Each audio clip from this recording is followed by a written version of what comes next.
Hello and welcome to another episode of Literary Gladiators, the show where we discuss and debate literature in all of its forms. If it's written work, it's game. Let's meet the panel. I'm Dan.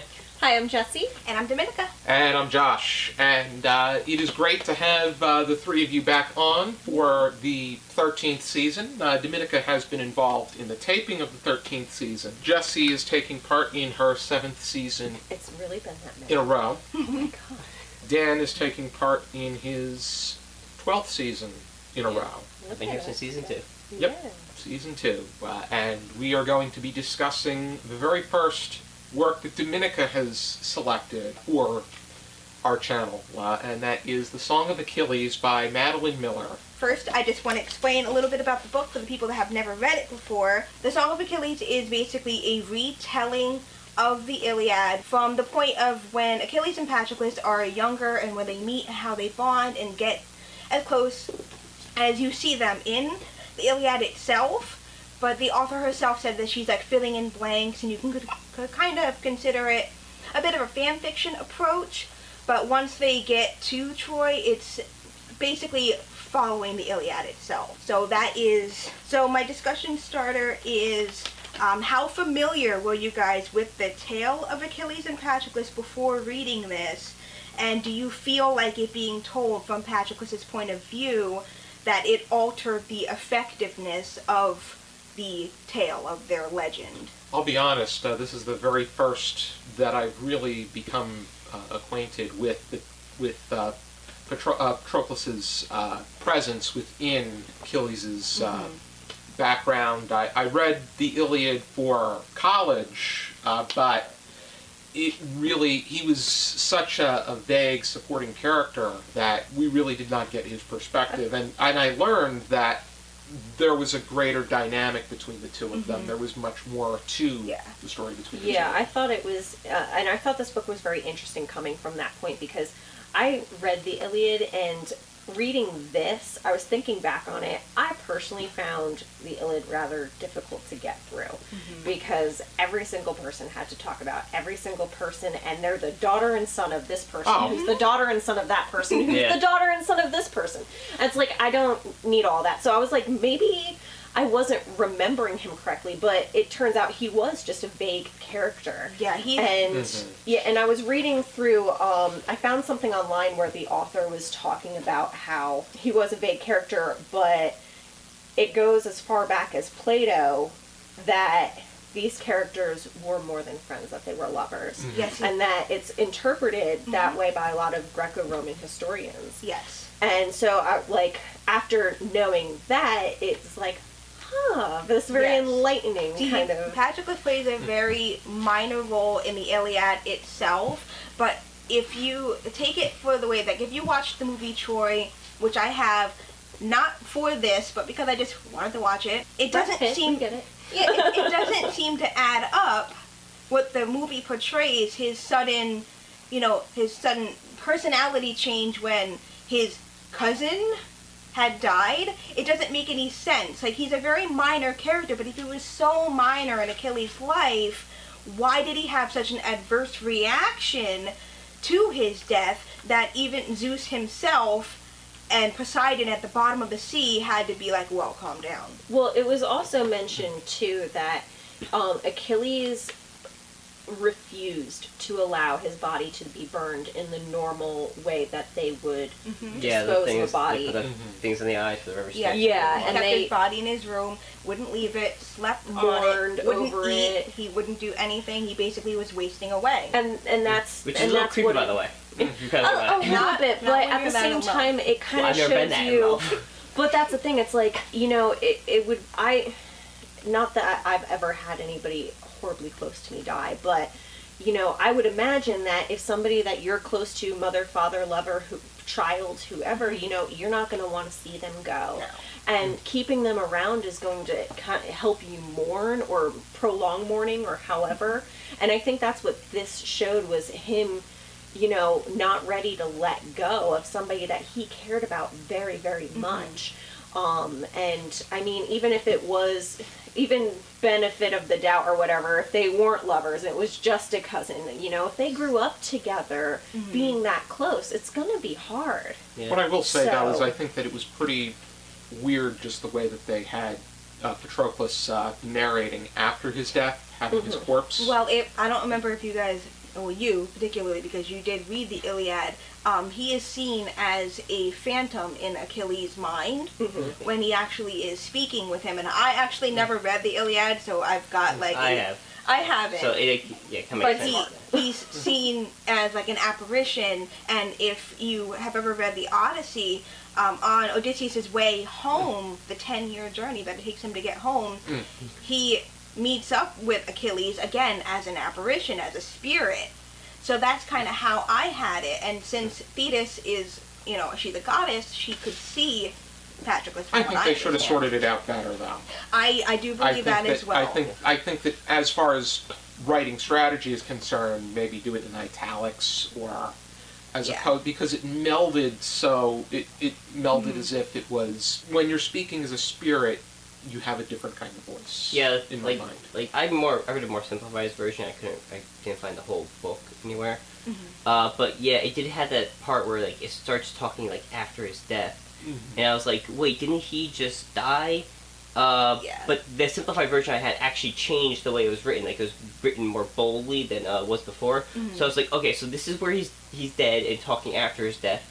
This is him where he's alive. Because I read the Iliad, and I know the whole story of Achilles, and I also read the Odyssey, which has nothing to do with him. I don't remember much in the Iliad, but that's because he was such a minor character, or just a side character, that you didn't really get to know him too much. So I kind of thought it was kind of cool to read this from a different point of view, and it's set before the Iliad, during, and a little bit after, you know? And it was kind of cool to see the Iliad from a different perspective, because we saw it from Achilles' perspective in the Iliad, and seeing it from a different perspective is something I actually enjoyed, because I was like, oh, I know the story, but we're seeing it from a different way. I thought it was an interesting perspective, but I really wasn't fond of Patroclus's voice and his tone. I'm the complete opposite. I think he was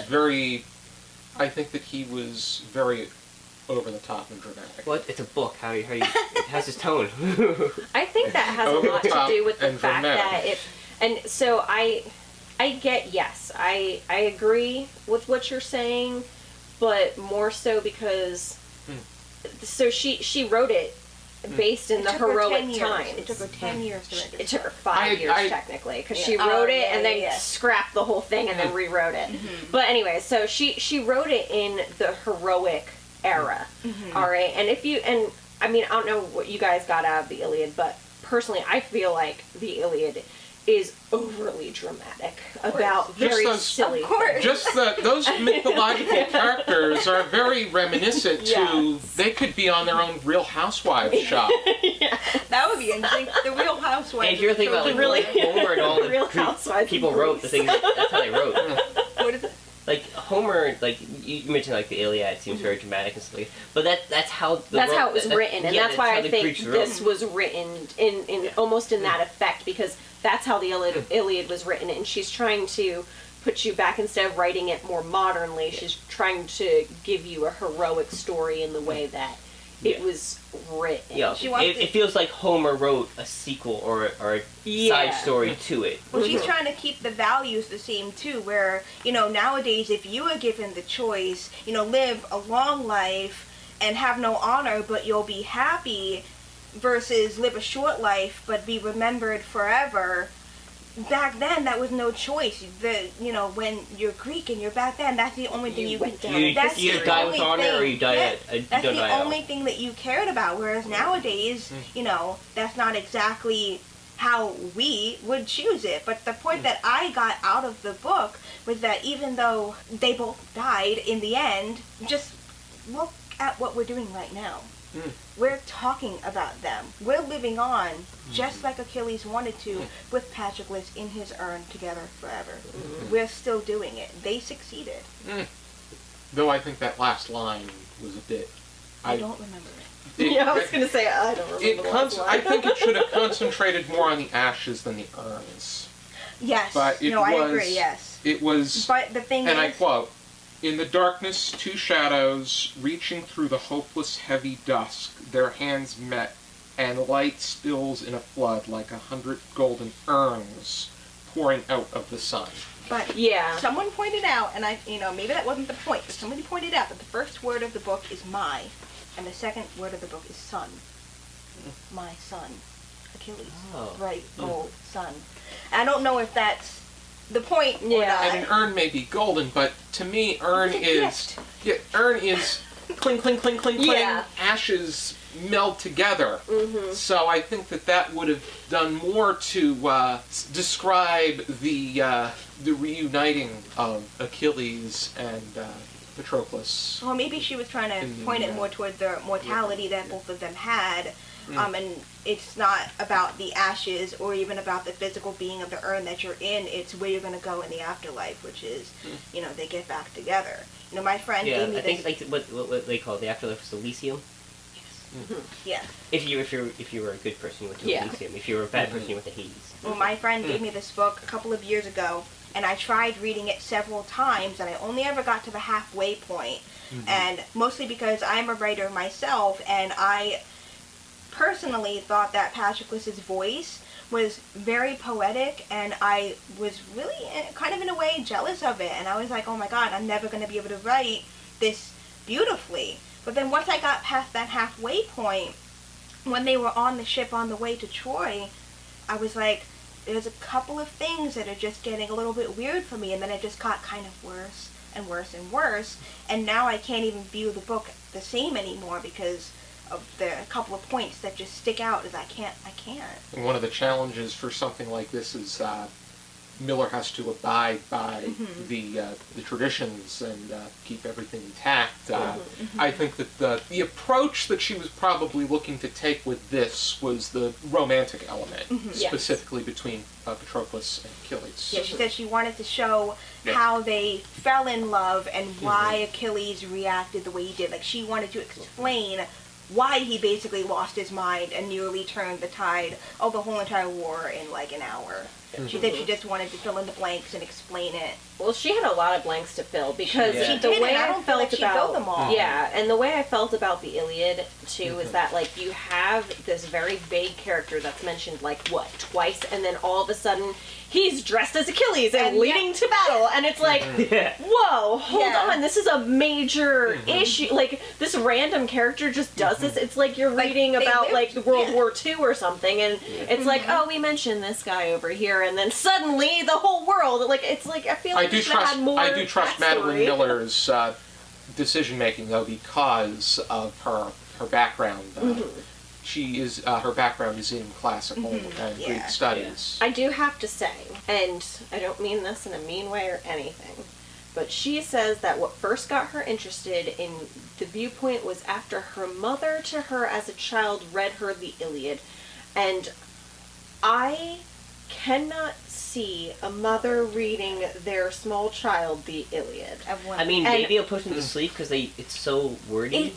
Maybe. I don't know. And the only reason why I say that, and like, I mean, no, maybe she did, but I know that as a small child, if my mother sat down and said, and then he got 100 ships from so-and-so, brother of so-and-so, daughter of so-and-so, married to so-and-so, and then got another 100 ships from so-and-so who was married to so-and-so, daughter of so-and-so, who, like, and it's like, there's 5 pages of They that. mocked that in the Veggie Tales. It was hysterical. Yeah. They did, and they spoofed the Lord of the Rings in the Lord of the Beans, and they were mocking the idea. So-and-so, son of so-and-so, son of so-and-so, father of so-and-so, uncle, Literally 20 cousins, pages of them twice counting removed to so-and-so. 20,000 ships, and they all came from I'm like, I didn't even know, like, what? Why? Well, because back then in Greek, the thing is like your family lineage was very important. So if you say someone was the son of so and so, That means more than your father own of name. so and so, and stuff like that. And things like I that. get that. That showed the things that your lineage was really great. I get that. Dominica, But there's 20 specifically, pages of it. you I were know, saying it's that, Like, oh that my god. once this reached the halfway point, it started to decline. What specifically did you feel? I would say, and I don't know where exactly my condensed list is. So my main points that like I had issues with is like when they were on the ship, like how sudden his sense of pride kind of overtook Achilles, and he was, you know, kind of larger than life. I did not like the relationship that Patroclus, if you could even call it that, had with oh god, I'm gonna butcher her name because I never heard anyone say it. Datamea, I don't know, but I just don't think that there should have been any sex. Dania? Okay, there shouldn't have been any sex between Patroclus and the mother of Achilles' child, depending on what legend. And then I felt that the ending was very choppy.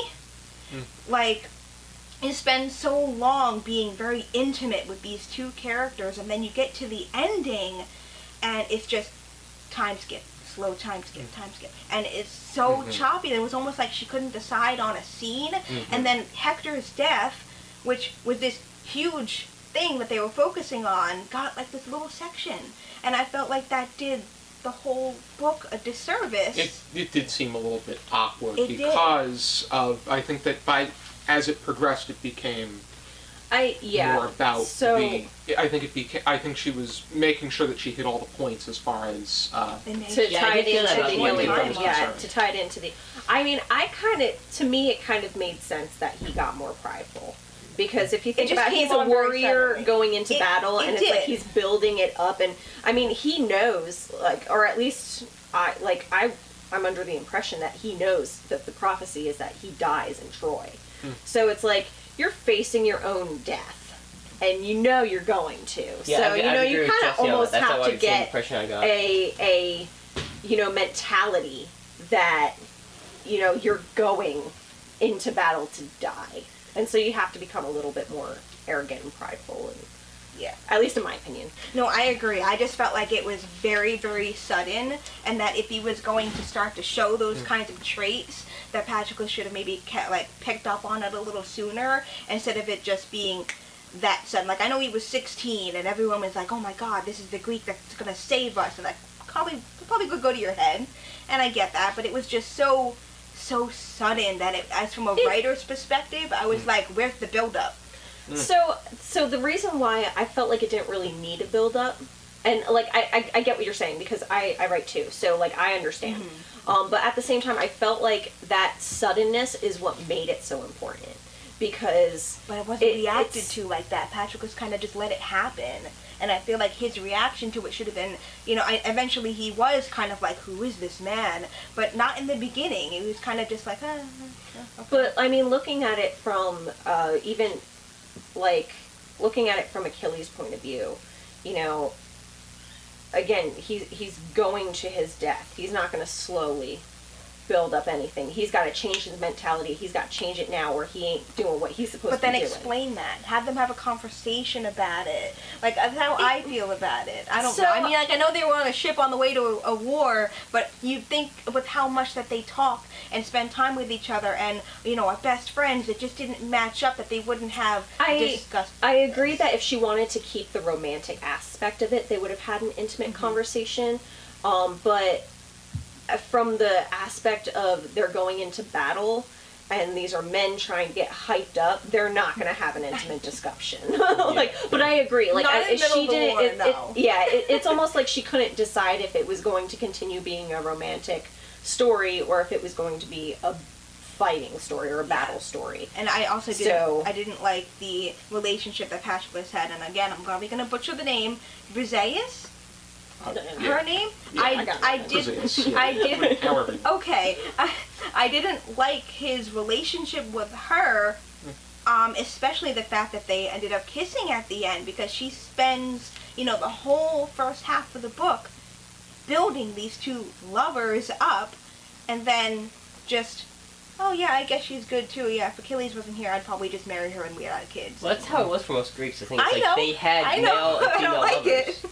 I don't like it. I feel like it did the whole thing a disservice. We read Last of the Wine back in season I hate it. 12, Don't even. Yep. with Professor Hartman, and this is that's probably the most similar thing that we've ever read to this. That's why I didn't have a problem with it, because the thing is, that's how it was in a lot of Greek writing. So that things doesn't mean I have to like I understand you don't have to like it, but I'm just saying the thing is, like, that's how it was in their culture. I know. A man was to marry a woman, but the thing is, you were allowed to have a male lover. But the thing is, that doesn't. So, like, technically, many Greeks were into, like, homosexuality or bisexuality. But they would still go and have a kid. But in order to have kids, you can only do it. Yeah. And I get it. And you can only have kids, So- man so, or woman. yeah. Well, the thing is, the reason why I was okay with this is because the thing is, that's how it was in Greek writing and in Greek history. So the thing is, I'm glad that she kept that in there. But the thing is, I can understand you don't have to like it, but you understand that's how it was for the Greeks. So I think the other reason too why it, and because you're probably not the only person who doesn't like it, but we're, especially now in modern times, we're used to reading love stories as like two lovers and they stay lovers and there's nobody else that comes between them. And we're so used to that monogamous kind of like romantic story that it's like we kind of forget that that's still kind of a recent thing in history wise. A lot of the ancient people had multiple relationships, and and while we like to think of the romantic classical times, it really, everybody was romantic with each other, that's for sure. If she wanted to Everyone was just romantic with everyone. banging everyone. well, I feel like if she wanted to stick closer to the Iliad, then she would have been doing that with Achilles himself. She was his war prize, and her being taken away by Agamemnon was the only reason the Iliad happened at all. And the fact that she had Patroclus get close to her instead of Achilles in that way didn't kind of add up. That, it almost was like Achilles was only getting that upset over Briseis being taken away because Patroclus told him to. But Briseis was his, and depending on your take, they were lovers, and it's just, I don't know. I've got issues with it. I don't know how else to put it. Do we have any I don't know. final thoughts? I wrote out a whole She's got list. tons of final thoughts. I do. I have a lot. It's an essay But of final thoughts. it is. It actually is a huge essay. Let's do it. One season where we focus on our essay. Yeah. It's mostly that I summarized mostly everything that I had to say, but I feel like my That's friend... smart. I've just got notes reminding me of that's the okay. major points of the story. I feel like my I friend just- wanted me to ask a few questions. No, I think we covered all of these. I think She was like, "Oh, do you think that Patroclus is a trustworthy narrator? How do you know what themes are present?" But she's also an English teacher, so I don't know if that's important. So I don't know. I mean, I don't think he was a bad narrator. I think just as with many stories, narrators always have it one-sided. Yeah. And he was I obviously... think I think that he was like Holden Caulfield. Put him in ancient Greece and give him Big Macs and Viagra. I don't think you want to give Patroclus a Viagra, but okay. That's the way he came up. Yeah, I Big kinda Mac get and it. Viagra? What? So, I think that He just kind of seemed goes back pretty- to the... He seemed pretty. He seemed like he was transplanted into. Yeah, but the, why Big Mac and Viagra? Like, those are two different things. That's No, that's they how go he came together to up. help. That's how he came up. No, that's not. That's not what was going to help him. That's how he came up. He already had the Big Macs and Viagra. That's how I interpret him. I know a lot of Greek stories are very horny, but the thing is, like, I'm not getting where you're getting that from. No, so I'm going to go back. So, It's about self-discovery and growing into love as young adults. so did you find him, like, whiny? Yes. Okay. I'm offended. Because the only reason why I asked that is because I find Catcher in the Rye holding Caulfield so whiny. I but I didn't really find I said Patroclus as overly whiny. dramatic. I used dramatic because Said melodramatic. yeah. I think I didn't use I that. think that people. I wanted to use a different word than whiny. Whiny. Well, maybe he is, but you would be too if you were in his situation. I don't know. I'm defensive over it because I'm like... But then again, as we said before, the figures in Greek mythology are very over the top. Yeah. And a lot of this And they're very is... egotistical. They're very. I didn't like anybody in this piece, That's a shame. and I don't. And I think that that's. It's kind of like my impression of Giovanni's room, which it's something completely different. But I thought that these characters were very. They were either very vain or very dramatic. And they're not real. Achilles could be real. Troy was He real. was dipped in the river and- Styx. That's not a real person. No, it could have been a real person who they There's actual- dramatized. There's actually like several- Jesus, several I different think, is a versions. little dramatized. I don't actually think he picked up water and turned it into wine. But they, to kind of, Well, there's okay. portray several, his several different greatness. versions of how he became to be immortal, if you can even call him that, because some people say that he wasn't even immortal at all. He was just exceptionally good at battle. One legend says that he was dipped in the river Styx. Another said that his mother tried to burn the mortality off of him every night by burning him with fire from hell. Like, there's different versions of it. You know, The one I read was the one where he was dipped in the river Styx by That's his the one I ankle, did. which is Yeah. why, No, which is by his heel, which is why his Why we have Achilles the heel. Achilles. Well, and yeah. one person said that, it wasn't even a poison arrow, it was just a regular arrow, and he died like a normal warrior in battle. And then other ones said that Patroclus went with him to Skiros, and when he was disguised as a girl. And other versions said that they both went to Mount Pelion with the centaur, and others say that just Achilles went. So there's many different versions of the same thing. I started to read the Achilles, which is is known as the official narration kind of Achilles' childhood that goes more into depth with his training with the centaur and how he grew up and him coming to be who he was. And I liked how she handled Achilles as a person, especially when it came to the dialogue and their exchanges. I liked Patroclus' voice, and I liked the friendship, if you can call it that, between Odysseus and Diomedes. I liked it. I thought it was funny. So, but I'm also very partial. So, Alrighty, how would we rate this 0 to 5 stars with half stars per minute? Dan? 3.5, because I do like the things that we get more of Achilles and the story of the Iliad from a different perspective, because I did like the Iliad and I do like the character Achilles. But as she mentioned, yeah, the ending does feel a bit choppy at times, and the things I feel like that could have been handled a little bit better with the way it ended. did a bit of a disservice to the story, I think. Yeah, and the thing is, I did like the story, but I feel like the ending could have been a bit better.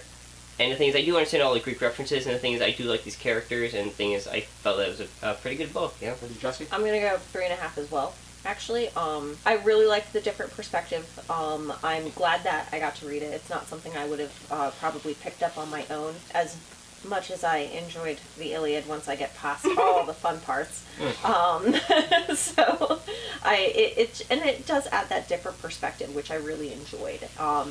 I think that's what you should be taking out of the book is, how it can give you that different angle. And especially after reading it and learning that, because I'm not going to lie, at first I thought it was let's make them gay kind of thing. And I was like, no, what are you doing to Achilles? But then, I did my own research. I was like, Historians don't even know. yeah, historians don't have no even idea. know, but it's translated many, she's not the only one who picked up on that, and I just don't pick up on There are a lot things. of signs that point in that direction. Exactly. With Plato thinking one way and all these other ones thinking the other way, that no one's even going to really know what's accurate, so just go with it. Yeah, exactly. And so, finding out that, this isn't the first time that, it's been interpreted this way, I thought that was really interesting, I too. remember- And it gave me a little bit more respect for, instead of looking at it as a fan fiction, like you said, I looked at it as a whole side of the story. I remember reading something about what got her into wanting to write it romantically at all, and it was one line that was translated from the Iliad itself, and I don't know the exact word. I don't speak Greek, but it was Achilles when he was mourning Patroclus' death. Whatever that word was, he was mourning that part of Patroclus, which could be translated as thighs, semen, and or manhood.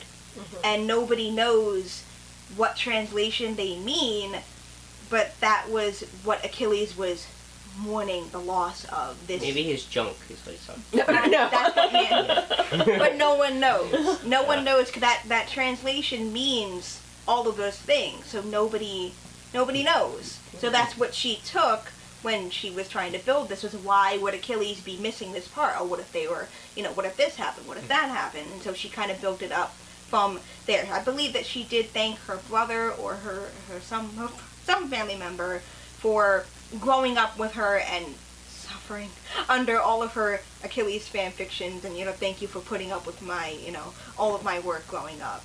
So I thought that was nice of her. But I find that all interesting. But okay, my rating.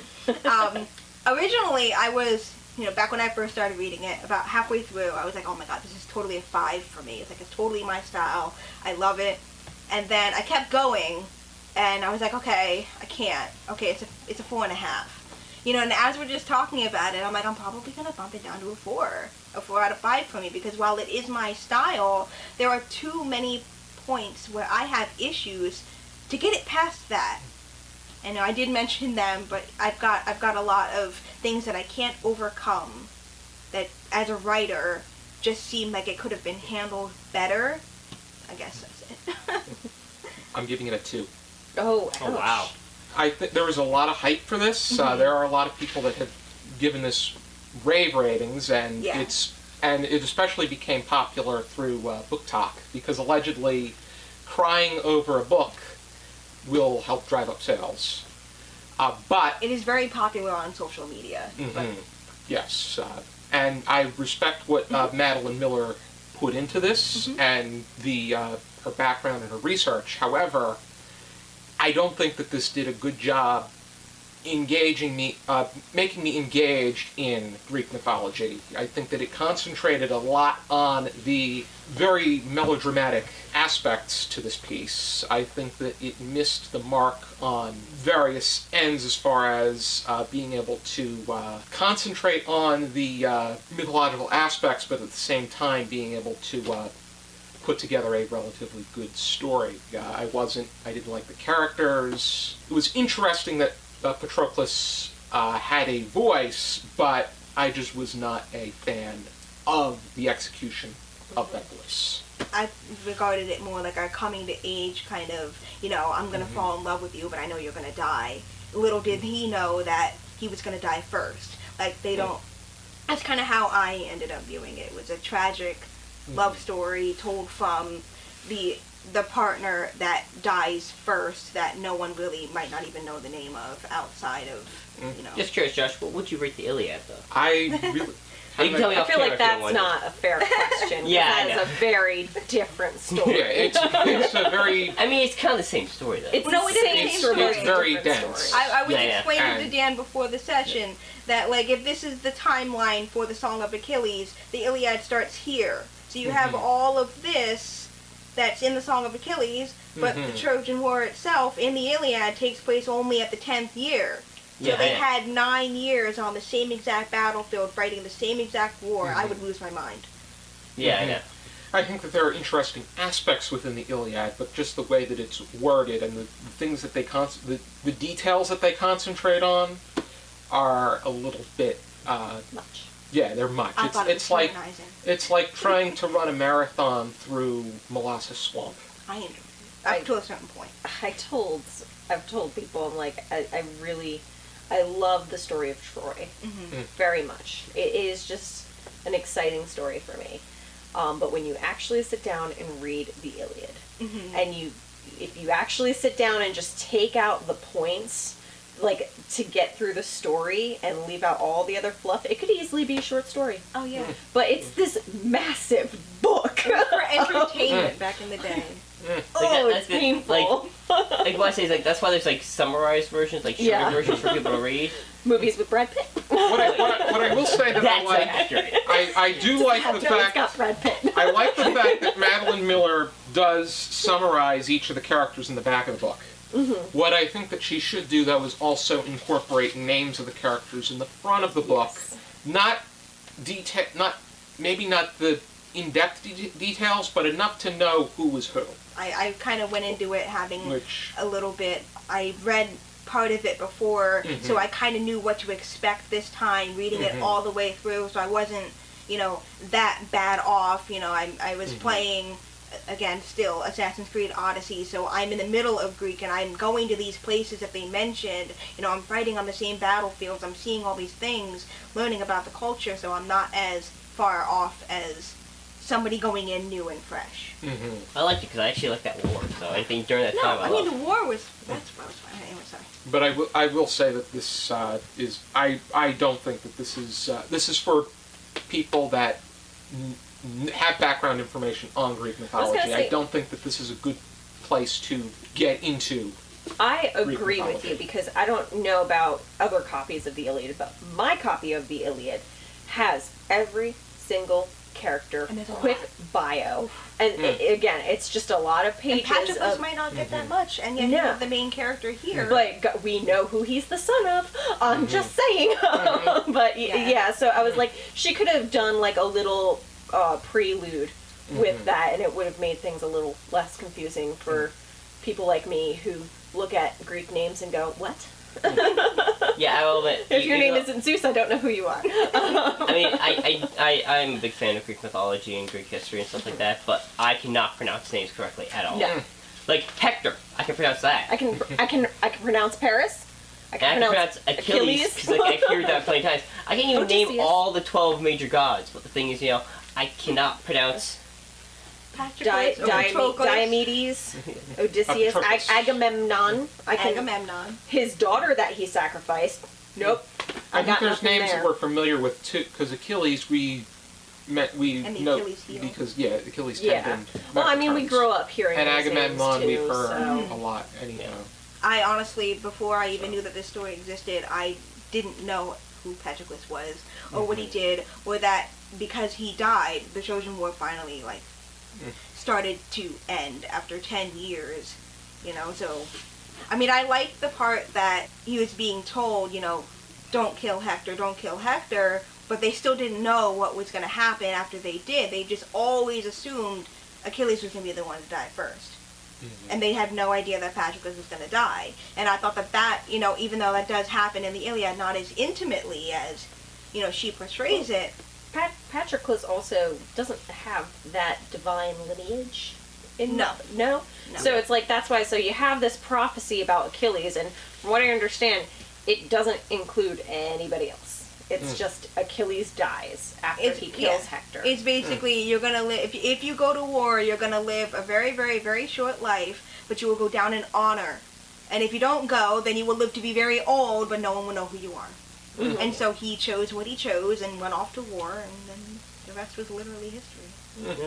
That's about it. I was going to say, we keep saying we don't, and then we get on to something else. If you're interested in checking out The Song of Achilles by Madeline Miller, here is my copy. You can find this just about anywhere that sells books. Is relatively popular at the time that we are filming this. Be sure to join us next time on another episode of Literary Gladiators. For now, keep reading.